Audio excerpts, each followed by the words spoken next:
Hola, ¿cómo están? Buenos días, buenas tardes, buenas noches. Hoy 31 de enero, el último día del mes. Estamos a dos programas de cumplir nuestro programa número 100 y estamos aquí en Todos Somos Mexiquenses. Hola, ¿cómo estás? Muy bien, gracias a Dios. Buenos días, buenas tardes, buenas noches. Último día del mes, primer mes del 2024. Ya se fue como agua. Básicamente un año que, bueno, pinta para grandes noticias, pero que se está yendo así, rápido, acelerado, ¿no? Básicamente estamos a punto de cumplir 100 programas. Gracias por escucharnos. Y bueno, vamos a ver qué nos arrancamos, qué empezamos. No, pues para empezar, pues tenemos este año muchísima información, porque principalmente se vienen todo lo de las campañas en México, campañas en Estados Unidos, En Rusia también, en Rusia. en Ucrania, siempre y cuando el Volodymyr Zelensky, el presidente Volodymyr Zelensky lo disponga, porque por ahí hay quienes dicen que ese sí tiene intereses de perpetuarse en el poder, así bien dictador. Pero sí, en el caso específico de todos los mexicanos, Estado de México, gobernadores, presidentes municipales, ayuntamientos y concurrentes con los federales, presidente de la República y senadores. Lo mismo en prácticamente toda la República. Hay 9 gubernaturas en juego y además pues todos los ayuntamientos de la mayor parte de los estados. O sea, miles y miles y miles y miles de cargos en juego, con miles y miles y miles de candidatos y además candidatos y candidatos suplentes, en un proceso que es gigantesco, colosal, de los más grandes y más caros del país. Pero bueno, concurrentes, como decíamos, con procesos electorales en varias partes del mundo, entre ellos muy importante para nuestro país. ¿Cuál es primero? ¿La elección en México o la elección en Estados Unidos? En México aquí es en junio y en Estados Unidos es en noviembre. En noviembre, sí es en noviembre, ¿no? Creo que es en noviembre la elección, martes de noviembre, no sé, tiene que ver, creo que hay por ahí una fórmula de la elección que no puede ser en martes, o no puede ser, tiene que ser segundo martes que no sea primero de noviembre o 31 de octubre, no sé cómo está qué cosa tan complicada y algo tan así rara. como que para que no sea día de Halloween, no me acuerdo cómo estaba la fórmula, pero esa elección clave para nuestro país, para el mundo, dos figuras que buscan repetir viejos políticos que quieren ser doblete, ya sea Biden. Ya sabes cuál es la arma secreta que quiere utilizar Joe Biden. Joe Biden, un muro. No, no es un muro. Bueno, dos muros. Pero estaba diciendo, creo que ya le estaba, como está tan por debajo de la popularidad, estaba diciendo que va a cerrar la frontera inmediatamente. Una locura, ¿no? Bueno, sí, algo escuché al respecto. Básicamente está desesperado por tener más o aumentar su popularidad, sus puntos, porque el señor Trump, el expresidente Trump, o presidente Trump, como dicen allá todavía, pues está más que amarrado en su candidatura. Ya DeSantis, que era el que le seguía, ya hasta renunció. Ya, ¿no? Renunció. Está por ahí Nikki Haley, y Nikki Haley pues parece que también ya tiene que ir rindiendo las armas, está derrotada. Hay que ver a quién pone como compañero o compañera de fórmula el señor Trump. Y en el caso de Biden, no sé quién es su compañero o compañera de fórmula. No, pero su arma secreta. Su arma secreta, pues si no es el muro, entonces será alambre de púas. ¿No? Entonces, ¿qué quieren que sea Taylor Swift. Taylor Swift está tratando de convencerla de que se una a su campaña de alguna u otra manera. Taylor Swift, la cantante de pop, y ella nombrada persona del año por una de las revistas de estas que nombraron a Zelensky, ¿no? También persona del año.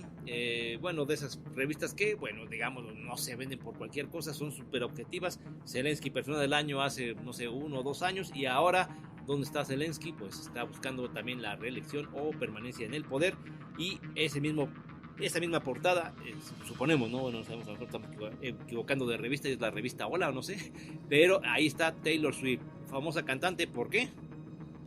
Porque es pues ha sido muy buena cantante intérprete para generación pop, generación X, ¿no? Generación X, Millennial, una disculpa. Ok, millennial. Entonces con atractivo a la gente joven. Es correcto. Y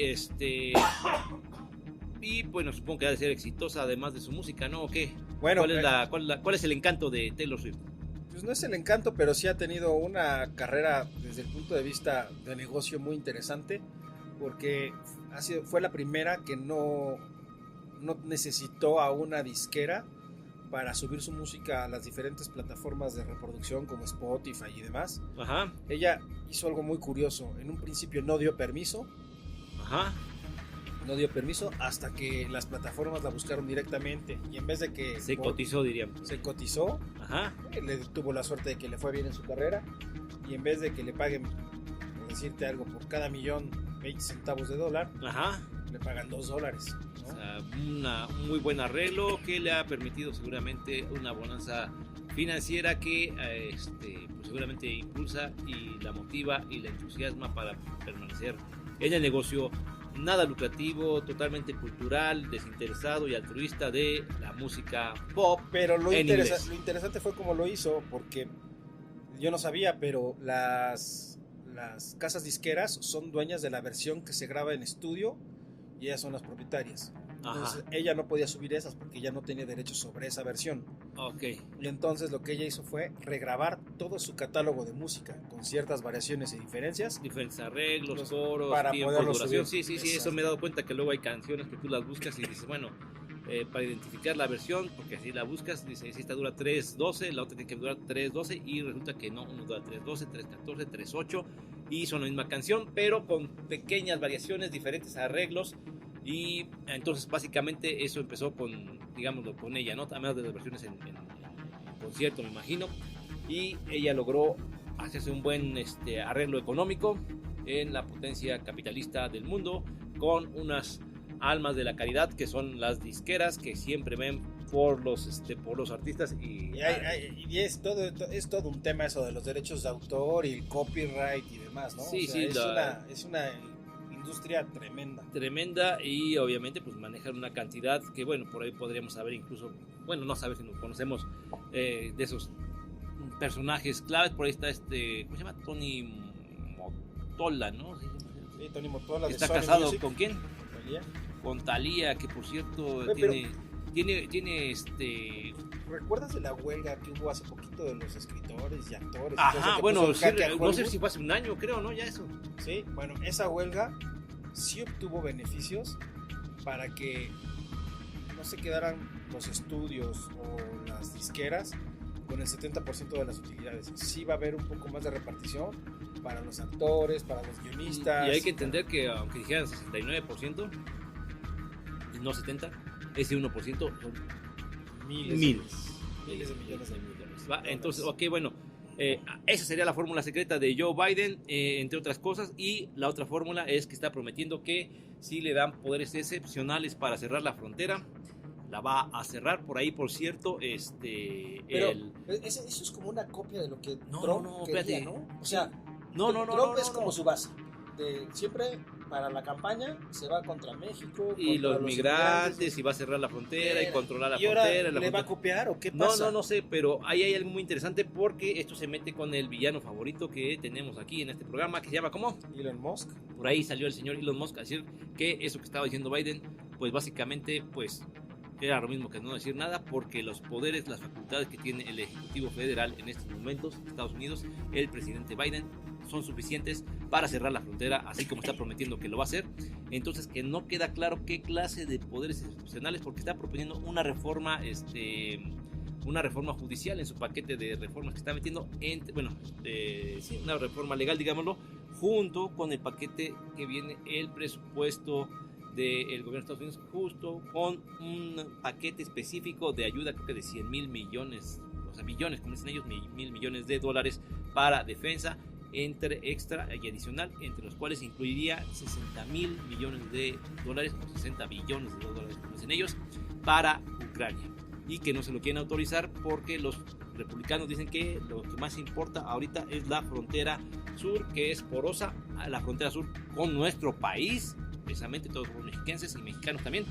Y básicamente Trump por ahí llamó a esta frontera un arma de destrucción masiva de la sociedad o cultura americana. No sé, le puso algún apellido para no sonar tan drástico, pero efectivamente hay que recordar que con Trump, dígase lo que se diga, la gente que está más o menos enterada de estos fenómenos, se dio la mayor regularización de migrantes paisanos que estaban allá sin papeles, los regularizó y ciertamente cerró la frontera, pero él dijo, hay que cerrar la frontera porque tiene que estar controlado el flujo migratorio, cosa que a mí me parece que es correcto. Tiene que estar controlado y hay que entenderlo. Cierra la frontera, sí, nos ofendemos porque es la frontera con México, pero hay que entender que la cantidad de migrantes que entran, no todos son mexicanos. El 80% no son los migrantes no son mexicanos. No son mexicanos, entonces sí tenemos. Inclusive hay gente de África, de Haití, de Medio Oriente, de Asia, chinos, bueno, no se diga la cantidad de venezolanos que han entrado también, hermanos venezolanos del sur del continente, muchos pasan por nuestro país. Es un gran negocio, un gran turbio negocio que está en manos de grandes bandas en este país y que tiene pues, ramificaciones o vínculos con distintas otras actividades criminales. Y así como pasan migrantes, pasa mercancía, pasa contrabando, pasan drogas, pasan armas, ¿no? Y de regreso armas. Y de ida y de regreso, que ya habíamos platicado que ese fue la gran amenaza y por eso se solicitó desde el gobierno de Trump cerrar la frontera y al parecer sigue estando el mismo problema o más grave aún. Lo cierto es que ciertamente se necesita regularizar el flujo migratorio. Tienen que tener por lo menos idea de quiénes entran, cuándo entran, cuántos entran y cuándo se tienen que salir, si es que se tienen que salir, o efectivamente, o como si realmente ¿no? son refugiados políticos, como mucha gente está tratando de quedarse en Estados Unidos. Hay que ser sinceros, se necesita la mano de obra. Estados Unidos necesita la mano de obra migrante y no solo por cuestiones del precio de la mano de obra, sino efectivamente porque hay tanta demanda de trabajo que no se dan abasto y hay muchos trabajos, sobre todo más, operativos, que pues no son atractivos para los ciudadanos norteamericanos que tienen unas aspiraciones clase media o más allá, que no se cumplen con ciertas actividades laborales pues rudimentarias, precarias o mal pagadas. Y esas actividades les hace falta son de suficientes para mantener bien a las familias migrantes, para que incluso manden dinero a sus países de origen.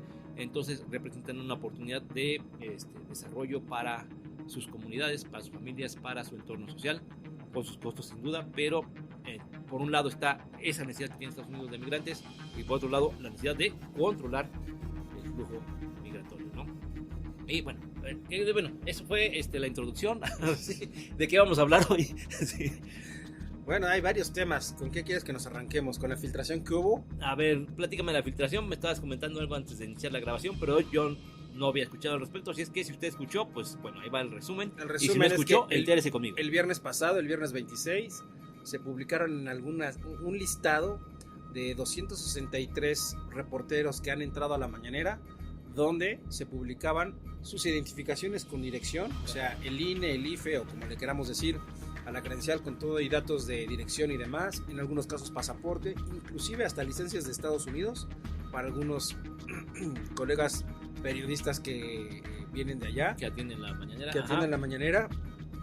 Y bueno, pues es una filtración grave, pero aparte lo que ahí pone más en riesgo es qué clase de seguridad tienen en el gobierno federal, en la presidencia, para que les pase esto. Debería ser algo súper complicado para que no hubiera hackers, para que no hubiera este tipo de filtraciones. Y bueno, una vez que pasó, ¿qué es lo que va a suceder y cómo se va a atacar el problema? Sí, básicamente requiere una investigación ahí de qué sucedió, un error humano, un robo de identidad, un hackeo, craqueo o un atentado, un ataque a los sistemas de seguridad de la presidencia, del gobierno del estado, del gobierno federal, del estado mexicano, y pues es algo grave. Oye, pero aparte, o sea, ha sido una constante durante este gobierno esto, O sea, tenemos el hackeo a Pemex, el hackeo al ejército con lo de Guacamaya Leaks o esa cosa. Que por cierto, Guacamaya Leaks ya no pasó a mayores, ¿no? Traían mucho escándalo al principio y después creo que no se encontraron, o se han de haber encontrado nombres que no quisieron ya publicitar los mismos medios, ¿no? Pero cada tanto sale que, como en Guacamaya Leaks salió esto y investigaron, hicieron X cruce y demás, pero bueno. Pero ahorita vamos, esto, o sea, el tema es la seguridad cibernética. Esto es como cuando se vendió la base de datos del IFE en ese entonces, o INE, que lo puedes comprar en eBay, yo no sé cuál era lo que Pero puedes no, comprar. ojalá se hubiera vendido. Ahí sí fue un error tan de bajo nivel. Subieron la base de datos a un servidor en la empresa Amazon Web Services y no le pusieron seguridad. Cualquier persona sin dinero podía acceder a ese, si lo encontraba, podía acceder al archivo y descargarlo.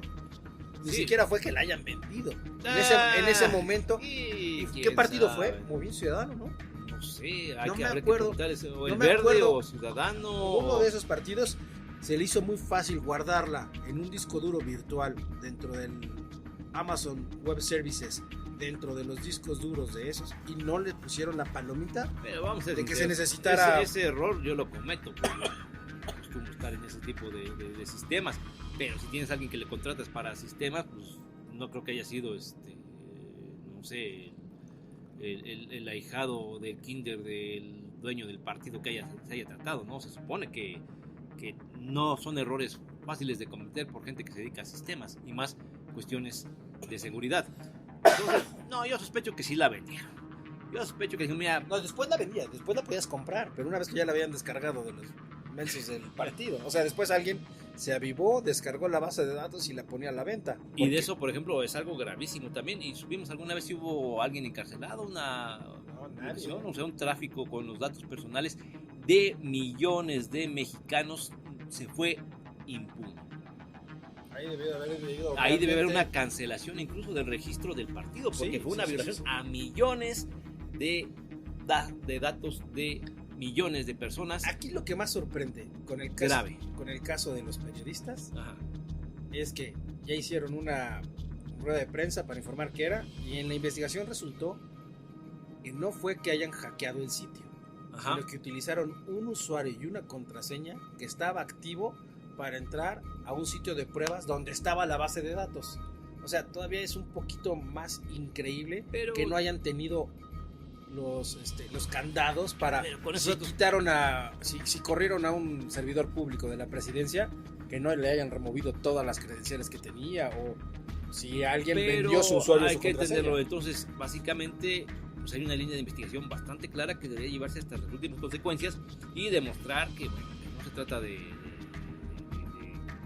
entrar al gobierno o una responsabilidad, tener un acceso a un sistema y no ser cuidadoso, ¿no? O sea, si es en la 4T, si es en la oposición, donde quiera que sea, si fue con las credenciales del INE o en el futuro con cualquier dato, cualquier conducta semejante, debe de haber una investigación, un castigo ejemplar, pero sobre todo transparencia para que la gente sepamos que estamos en un gobierno ahora, actual, futuro, pasado, lo que sea, responsable con su ciudadanía, ¿no? Básicamente. Es correcto. Bueno, a ver, entonces eso fue, digamos, en el escenario que estamos hablando de, pues ya estamos en el escenario de la sucesión presidencial, ya estamos hablando básicamente de, en unos cuantos meses más, Creo que nos estaban hablando de presidencia, ¿eh? sí, creo que sí, básicamente hay nuevo presidente o presidenta o presidente, porque podría ser que fuera una sorpresa el candidato de Movimiento Ciudadano, pero en realidad estamos ya en un escenario electoral. Hay que entender que todo esto va a ser como si tuviera una lupa, lo vamos a ver todavía más grandote, Pero dependiendo del interés de... estoy totalmente de acuerdo, pero yo creo que Sí, fue grave. Fue grave y en este caso el presidente tiene que ser más empático con todos estos compañeros que hacen su trabajo y deben de asesorarlos, deben de darles el seguimiento adecuado y no minimizar el problema. No, pero sobre todo también mostrar ahora sí que el rigor, cero impunidad, cero tolerancia a la corrupción, pero también cero intolerancia a la ineptitud que ponga en riesgo la integridad de cualquier mexicano, que sería el caso de los periodistas. Pero bueno, pongamos en duda que vayan a tener Oye, pero aquí hay una riesgos moraleja de que podemos llevarnos los ciudadanos de a pie, ¿Cuál es? que a lo mejor sí conviene no incluir tu dirección Ah, sí, en el INE. En el INE. Sí. Entonces, Solamente aparece cuando decides que tu dirección no aparezca, solamente aparece tu color. exacto. Yo creo que es importante que a la próxima que vayas a tramitar tu INE, a renovar lo demás, pedir que no aparezca. que no aparezca. Porque para este tipo de situaciones Sí, es efectivamente. importante tenerla. Sí, y claro. entonces ahí también todos los compañeros periodistas Sí. tienen que tener Esa previsión probablemente lo tenían, probablemente no, pero sería interesante que todos lo tuviéramos. Ahí el único riesgo es que llegue otro partido político y venda la base de datos completa, la suba a Amazon o a cualquier otra, o a una base, qué sé yo, china, rusa o alemana, pero bueno, eso ya sería otra jugada diferente. Lo cierto es que es mejor porque incluso si pierdes tu credencial, Ahora, ya estás un poquito más protegido, ¿no? ajá, digo, y saliéndonos un poquito de tema, pero va más o menos relacionado. En la semana recibí una llamada de estas, ya sabes, ¿no? Para chantajearte. Es que no existían desde hace 12 o 18 años, desde hace 12 años, pero que los medios no cubrían porque pues, no les convenía hablar sobre la inseguridad en el país a manos de los gobiernos panistas y priistas, pero ahora... No, me llamaron y pues, ya más o menos te la sabes, ¿no? O sea, ya sabemos de dónde viene y todo y te quieren tratar de agarrar, pero sí con nombre y apellidos, ¿eh? O sea, sí, tus datos. Tus datos. Entonces, ¿por qué las empresas no tienen la seguridad adecuada para poder bloquear este tipo de cosas? Y bueno, lo que va a pasar yo creo que en un futuro es que la gente va a ser más reacia ya empezar a dejar sus datos para cualquier cuestión, desde mercadológicas hasta... Lo mejor que puedes hacer con las redes sociales pues es mentir, obviamente, y en el caso de la producción de datos, lo mejor que puedes hacer es limitar absolutamente todo lo que entregas de información. Eso me lleva a un caso que sucedió aquí, precisamente en el Valle de Toluca, Valle Toluca-Lerma.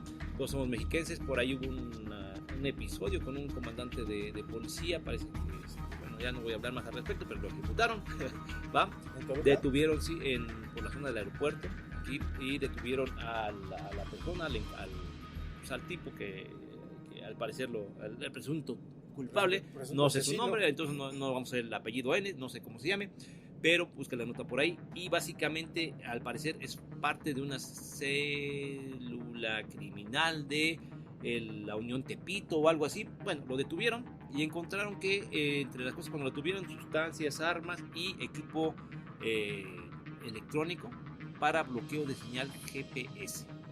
Se dedicaban al robo de autotransportes y básicamente esos que traen rastreo satelital, pues ellos traían el jammer, digamos, para llamear la señal, para bloquearla. Entonces no sabían, o sea, cuando lo robaban ya dejaba de transmitir. Entonces básicamente esa es la tecnología con la que cuentan ahora los criminales, lo cual nos lleva a ellos tienen tecnología para bloquear los GPS y resulta que en los penales mexiquenses y de todo el país no tienen esa tecnología. No tienen tecnología para bloquear los celulares, o han contratado por varias veces, han anunciado la contratación de equipo y ¿qué crees?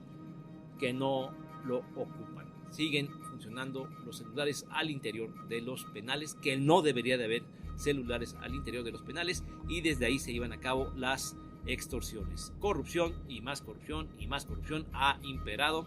Esperemos que en el caso mexiquense, con el nuevo gobierno de la 4T, con la profesora Delfina, esto cambie, porque en lo que respecta a los gobiernos anteriores, del Mazo, Ávila Villegas, Peña Nieto y para atrás, no hubo nunca una medida para proteger a los mexiquenses de las extorsiones provenientes de los penales. Lo que está afuera, pues bueno, se entiende que son delincuentes que están en libertad, pero los que están adentro de las cárceles y que siguen delinquiendo, eso es culpa y responsabilidad de los gobiernos, efectivamente. Bueno, y para cambiar de tema un poquito, no sé si tú recuerdas que había un adulto mayor que vendía plumas, muy famoso aquí en la zona de Toluca, que siempre que nos encontramos, no sé, dicen que tenía entre 85 y 90 años. No. Está fuera de la Esperanza a veces lo veías en el centro. Bueno, tristemente falleció. Pero lo tristemente no fue como falleció. O sea, él estaba trabajando, vendiendo sus lapiceros y plumas, y lo atropelló una pipa de gas. Una pipa de gas, de esos piperos que respetan las señales, que pesan completo, que respetan los precios. Y era de las salchichas, esos enormes, Qué pena. Una pena, realmente me impactó mucho esa noticia, porque era de esas personas que pues, no conoces. Personaje de la ciudad, ¿no? Personaje de la ciudad. Todos somos mexicanos, estamos hablando de la capital del estado, de Toluca. Pero que todo el tiempo pues, ves aquí, ves allá, y pues sí apoyaba yo con alguna moneda y demás, pero pues al final de cuentas creo que tuvo su vida un desenlace triste por el tipo de accidente. Trágico. Exacto. Y Trágico, pues no sé qué vaya a pasar con la persona que... Si es que algo, porque además también debemos recordar, eso nos lleva a otro de los temas interesantes, bueno, no interesantes, un tema que se debate, pero que no solamente de este país, sino el transporte, básicamente, el transporte de carga, el transporte comercial, digamos, de carga, en el que los choferes, operadores, los conductores de las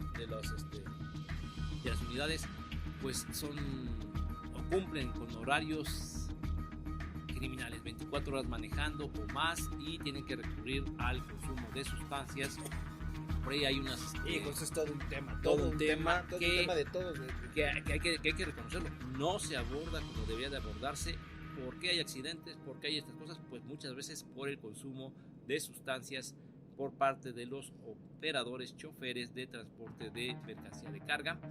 Y también de pasajeros. Y de pasajeros, sí. Y eso obedece pues, a que no hay control, no hay vigilancia, no hay regulaciones en la industria. Pero además hay tantas cosas también que además de ese tema. Hay pues, una inconsciencia por parte de las empresas que exigen, tanto las que transportan como los clientes y proveedores, que exigen este tipo de cumplimientos que imposibles para un ser humano sin requerir a esas sustancias y al costo que se les quiere.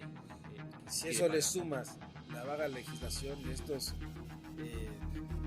doble remolques y eso, o sea, es realmente toda una fórmula para el caos, ¿no? Sí, lo cual pretende que, por cierto, bueno, vamos a cambiar un poquito un paréntesis porque me está recordando ahorita, anunciaron por ahí en el gobierno del Estado de México que iba a haber un programa de regularización de transporte de pasajeros concesionado y abierto en general para regularizar tenencias, multas, placas, ¿no?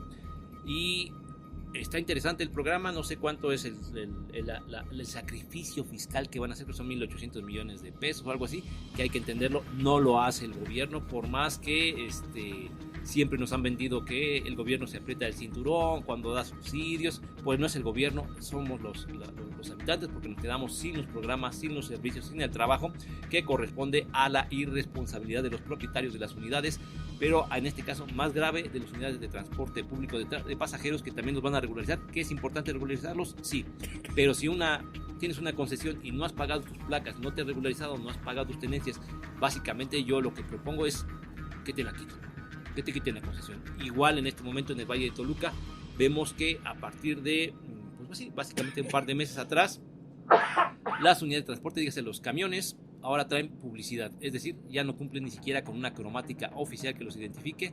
Pero eso ya tiene mucho tiempo. Pero es a lo que voy.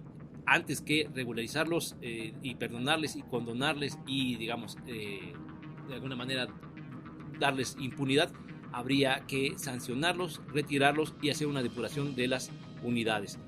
¿Qué pasa en el transporte del Estado de México? En el caso específico de la capital del Estado de México, de Toluca, todos somos mexiquenses, no respetan paradas, no tienen empleados, básicamente rentan las unidades, el operador, el conductor, el chofer sale a pelearse, a buscar el pasaje, porque les cobran hasta 2,000, 2,500, si no es que más, de renta diaria, y al final eso implica una baja en el servicio, implica que no le dan mantenimiento a las unidades. Los cuates que checan, o sea, eso está prohibido y hay checadores por todos lados, impunemente. Impunemente, no solo para los que no nos entienden lo que estamos hablando, van los operadores, y de repente hay unos puestecitos a la mitad de una cuadra, un señor con un reloj checador que criminalmente se sube absolutamente a todos los vehículos de todas las unidades, de todas las líneas, y los choferes, operadores le dan una pequeña mordida que se le dan a cada uno de los puestos. Dicen por ahí que puede haber vínculos con delincuencia organizada, que sufren de extorsión los operadores del servicio, pero vamos a entenderlo, todo eso se refleja en el servicio que se da a la población: inseguro, ruidoso, contaminante y peligroso adentro de las unidades. Ahí sí deberíamos de mirar a Mérida, que han reorganizado. O a la Ciudad de México, no tiene que irse mucho más lejos, pero incluso si ves tú ciudades como metrópolis como Guadalajara, Monterrey, es que el ordenamiento del transporte público, esta es la parada, esta es la ruta, esta es la unidad que transcurre, haces paradas, no todos los camiones en todas las esquinas, sino solo unas cuantas esquinas, solo algunas líneas hacen parada en esa esquina, y de esa manera tanto el usuario como el operador tienen una mejor forma de planear su ruta. En cambio aquí te quieres bajar a la mitad, te bajan a la mitad. Quieres bajarte a la mitad del alto, a la mitad del alto te bajan. Quieres bajarte en un tercer carril o en un segundo y te bajan, y eso es inseguro, irresponsable, causa caos, causa embotellamientos. Bueno, ya que llegas a ese punto, también me gustaría platicar acerca yo creo que el carril de las bicicletas en la ciudad de Toluca es muy buena idea, debe de haber eso para que la gente se mueva, pero no lo respetan. Es impresionante que las motocicletas. No, los coches se estacionan en el carril de las bicicletas, sobre y todo aquí enfrente de Colón, los hospitales, y en Colón, en todos lados, enfrente de los bancos, y ahí sí, la policía de tránsito, de vialidad, las responsables, no hacen nada. Eso sí, cuando estaba lo de los parquímetros, duro y dale donde te estacionabas. Fíjate que alguien me decía por ahí que así como pintaron los carriles de los parquímetros, así como agarraron esos carriles, que estaba dispuesta la autoridad a sacrificar ese lugar de estacionamiento porque nadie lo quería usar, que deben de aprovechar esas mismas líneas y una vez hacer esos carriles de parquímetros para bicicleta, que con la mitad del carril que ocuparan sería suficiente para tener una línea, un sistema, un tejido de carriles ciclistas vasto y suficiente en la ciudad, además que ya estaban dispuestos a no usarlos para la circulación.